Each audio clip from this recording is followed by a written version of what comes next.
Good day mga ka-sports natin dyan. Boss Dina Wong humaharap na naman muli sa kontrobersya matapos ngang magpakalat ng maling impormasyon ang mga vlogger. Minsan talaga nakakabwisit na ang ibang mga vlogger na kung ano-ano na lang nakikita sa videos at gagawan nga ng kwento gaya nga ni Boss D na sinabi nila may lumapit daw na medyo may edad na nanay at gusto raw magpa-picture kay Boss D at inisnab daw ito. Walang katotohanan yan, mahiya-hiya naman kayo kay Dina Wong. Inuulit ko, hindi ko paborito si Boss D na volleyball player, ngunit magbalita naman kayo ng tama. Nakakaawa naman kasi si Boss D. Babash nga ito sa social media. Kalat na nga ngayon nang isnab na naman daw di umano ito.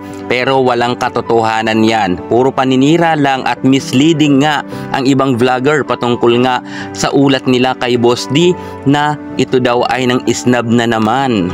Inuulit ko ha, mahiya-hiya naman kayo dyan. Kumikita na nga kayo sa pagbablog kay Boss Dina Wong, magpapakalat pa kayo ng maling impormasyon. Dito kayo manood, aalamin natin ang katotohanan. Pero bago ang lahat, subscribe ka muna. I-click ang ating notification bell para lagi kang updated sa lahat ng issue pagdating sa volleyball.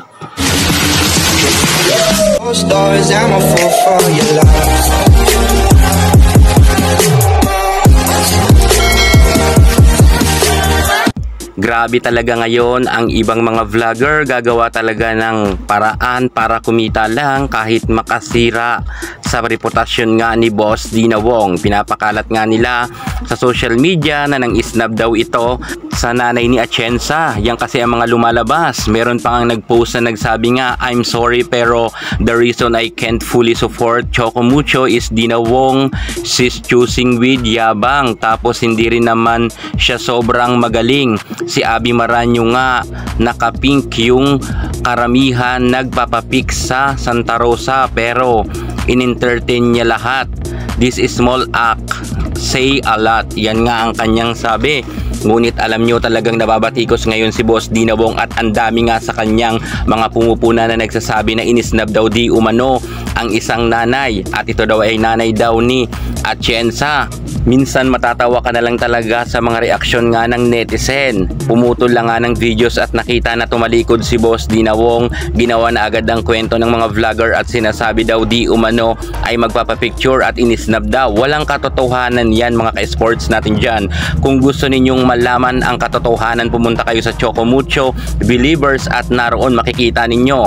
Kita ninyo sa likodan ni Boss D ay tinapik pa nga ito or hinimas pa nga ng nanay nga na ito na nag-congrats lang siya kay Boss Dina Wong. Yun ang katotohanan. Binati niya lang ng congratulations ang ating Boss Dina Wong at walang katotohanan na ito ay kanyang sinabi na magpapapicture at inisnab nga ni Boss D at tinalikuran. Walang ganon na nangyari. Kaya't yan na sa mga bashers dyan ni Boss D, tigil-tigilan ninyo yan dahil hindi yan totoo. Kung gusto talaga ninyong malaman ang katotohanan, meron yan full videos nasa Choco Mucho Flying Titans fans nga nila, mga FB page nila, makikita ninyo ang full videos.